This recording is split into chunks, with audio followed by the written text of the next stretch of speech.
अस्सलाम वालेकुम। तो इस वीडियो में एक ही रिज्यूमे का फॉर्मेट बताऊंगा। आप हर टॉपिक पर रिज्यूमे लिख सकते हैं, चाहे आपको किसी भी टॉपिक पर रिज्यूमे क्यों ना आए, किसी भी टॉपिक पर। और ये रिज्यूमे आप बड़े होके आप किसी कॉलेज, यूनिवर्सिटी में या कहीं भी किसी ऑर्गेनाइजेशन में आप जॉब के लिए अप्लाई करें तो वहाँ भी लिख सकते हैं। और इतना प्यारा रिज्यूमे बताऊँगा कि यकीनन आपको 100 में से 100 नंबर 100% ही मिलेंगे। लिख के ले लो मेरे से। तो टाइम ज़ाया नहीं करते हैं, वीडियो को स्टार्ट करते हैं। तो सबसे पहला रिज्यूमे के लिए आपने इधर ऊपर हेडिंग लगाना है नेम, फिर उसके बाद अपना नेम जिस तरह मैंने लिखा है उसी तरह लिखेंगे आप, कोई भी इसमें तब्दीली रद्द बदल नहीं करेंगे। दूसरा, उसके बाद आपने इधर हेडिंग लगानी है एड्रेस। एड्रेस के बाद आपने अपना एड्रेस कुछ इस तरीके से लिखना है, अपना रियल एड्रेस नहीं लिखना, बिल्कुल सेम है जिस तरह मैंने लिखा है। LMN सेक्टर, फिर उसके बाद कोमा, फिर अपने सिटी का नाम। मिसाल के तौर पर मैं इस्लामाबाद से हूँ तो मैं लिखूँगा LMN सेक्टर इस्लामाबाद। आप अगर किसी और शहर से लाहौर से हैं तो आप लिखेंगे LMN सेक्टर लाहौर। सही हो गया, अपना ओरिजिनल एड्रेस नहीं देना। फिर उसके बाद अगली बारी आती है जी डेट ऑफ बर्थ की। चाहे तो आप अपनी ओरिजिनल डेट ऑफ बर्थ भी दे दें, कोई मसला नहीं है, चाहे तो आप ये वाला फॉर्मेट इस्तेमाल करें। लेकिन यहाँ पर बेहतर ये है कि आप अपनी ओरिजिनल डेट ऑफ बर्थ ही दे दें। और डेट ऑफ बर्थ देने का तरीका ये है जो ऊपर मैंने मेंशन किया है। मिसाल के तौर पर कोई बंदा है जिसकी डेट ऑफ बर्थ है तो वो कुछ इस तरह लिखेगा 4 दिसंबर, फिर उसके बाद कोमा, फिर 2002। आपकी जो भी डेट ऑफ बर्थ होगी आपको इसी फॉर्मेट से यहाँ पर लिखेंगे।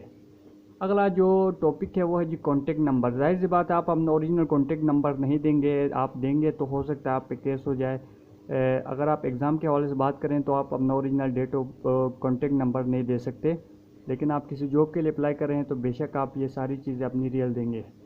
फिर उसके बाद अगला जो टॉपिक है जी ऑब्जेक्टिव। सही हो गया, ऑब्जेक्टिव में आप लिखेंगे जो मैंने यहाँ लिखा है A to Z लिखेंगे। आप पढ़ेंगे तो आपको अंदाज़ा हो जाएगा, क्योंकि ये हर टॉपिक के लिए है, ये यूनिवर्सल टॉपिक के लिए एक ऑब्जेक्टिव मैंने ख़ास तौर पर तैयार किया है कि I am writing this resume for a dynamic organisation where I can excel my skills and develop my personality. I will feel proud if I am eligible to work with your organisation. तो आप देखें यहाँ पर मैंने कोई organisation का mention नहीं किया, तो ये हर ऑर्गेनाइजेशन के लिए चलेगी। किसी भी ऑर्गेनाइजेशन के लिए, चाहे आपको किसी भी टॉपिक पर रिज्यूमे लिखना हो, ये ऑब्जेक्टिव आप लिखेंगे और आपको ये ऑब्जेक्टिव बहुत काम में आएगा और ये आपको 100% फुल मार्क्स मिलेंगे। तो उसके बाद आपने हेडिंग लगानी है जी एजुकेशन। और इससे पहले मैं आप एक बात आपको क्लियर कर लूँगी, आप जो भी लिखें प्यारा लिखें, खूबसूरत लिखें, तरतीब के साथ लिखें, हेडिंग वाइज लिखें। इससे आपकी जो पर्सनैलिटी, आपका जो एग्ज़ामिनर है उसके हिसाब से आप उसके हिसाब को उसको ये लगेगा कि भाई वाकई ये बंदा पढ़ने वाला है। तो इसमें आपको 1-2 मार्क्स पूरे के पूरे पेपर में गारंटी के साथ एक्स्ट्रा मिल ही जाते हैं हर हालत में। इसके बाद अगला टॉपिक है जी एजुकेशन। एजुकेशन में आप इस तरह लिखेंगे, सबसे पहले ये पॉइंट लिखेंगे, पॉइंट बनाएंगे। मैंने जस्ट आपको ये एक एजुकेशन की वो दी है कि यार आप इस फॉर्मेट में लिखेंगे। सबसे पहले मैंने लिखा इंटरमीडिएट, फिर सब्जेक्ट नेम आपने इधर अपना जो कौन सा भी सब्जेक्ट है, जौन सा भी सब्जेक्ट आपने लिया था वो सब्जेक्ट लिखेंगे। फ्रॉम XYZ यूनिवर्सिटी, आप यहाँ अपनी यूनिवर्सिटी का नाम नहीं देंगे, आप XYZ यूनिवर्सिटी ही लिखेंगे। विथ 80% मार्क्स, आप चाहे 80% मार्क्स लिखें, आप 70% लिखें, आप 90 लिखें, आपकी अपनी मर्ज़ी है, लेकिन रियल ही लिखें, जाहिर सी बात है। तो इस तरह आप अपना जो एजुकेशन इस फॉर्मेट में देंगे। आप FSC लेवल पे हैं तो आप FSC कर दें, आप मैट्रिक लेवल पे मैट्रिक कर दें, आप मास्टर किया हो तो मास्टर की डिग्री कर दें, आप PhD किया हो तो PhD कर दें। हाईएस्ट जो डिग्री होगी आपकी उसी के बारे में यहाँ मेंशन करेंगे। पूरी लंबी दास्तान मैट्रिक से लेकर के PhD तक की सारी डिग्रियों के बारे में इस तरह नहीं लिखना। आपने जस्ट जो आपकी हाईएस्ट डिग्री होगी या हाईएस्ट आपकी जो एजुकेशन होगी उसके बारे में बताना है। इसके बाद ये अगला जो टॉपिक निकल के आया है जी एक्सपीरियंस। आपने क्या एक्सपीरियंस हासिल किया हुआ है अभी तक। तो सबसे पहले आप लिखेंगे I have done 2 year course of dash dash dash. का मतलब ये है कि आपने यहाँ पर अकॉर्डिंग टू टॉपिक लिखना है। फॉर एग्जांपल अगर आपने किसी टीचिंग के जॉब के लिए ये रिज्यूमे लिखना है तो आप लिखेंगे I have done 2 year course of teaching from XYZ organisation. अगर आपने किसी बैंकिंग के हवाले से कोई CV देनी है तो आप लिखेंगे I have done 2 year course of banking from फलान ऑर्गेनाइजेशन। अगर आपने किसी ग्राफिक डिज़ाइनिंग के लिए CV बनाया तो आप लिखेंगे I have done 2 year course of graphic designing from XYZ organisation. तो यकीनन आपको समझ में आ ही गया होगा और इसके बाद जो अगला फिर आपने एक पॉइंट बना के लिखना है कि करंटली आई एम, आप जो करंट आपका जो वर्क है वो भी लिखना है।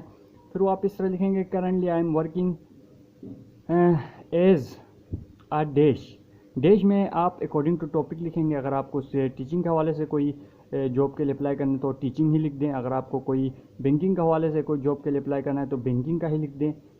सेम आपको टॉपिक के हिसाब से आप यहाँ पर लिखेंगे। सही हो गया।